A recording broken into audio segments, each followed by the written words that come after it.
Every morning, India wakes up to familiar stories.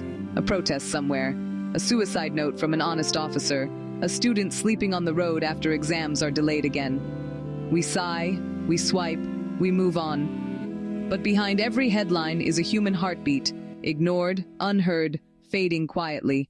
He was called brave, disciplined, incorruptible. Yet, in his last hours, Haryana's IPSY, Puran Kumar, wrote not of power, but of pain. 15 names, one system, and a silence louder than justice. When truth stands alone, even a uniform can feel like a cage.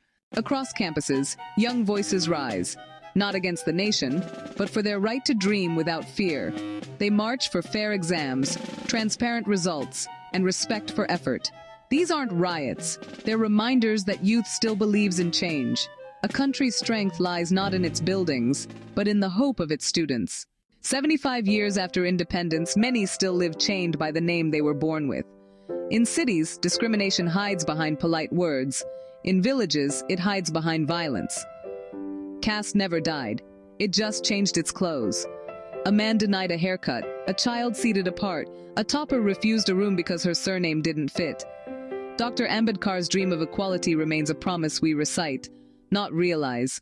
Laws are made in air-conditioned rooms, but their cracks are felt in sweating hands and anxious hearts. When exam leaks ruin futures, when schemes vanish mid-budget, when the poor are punished for the rich man's fraud, that's not governance, that's negligence.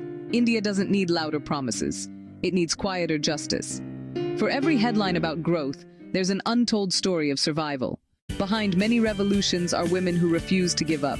From mothers demanding justice for their children, to journalists exposing truth despite threats, to everyday women who work twice as hard for half the credit, they carry this nation's conscience.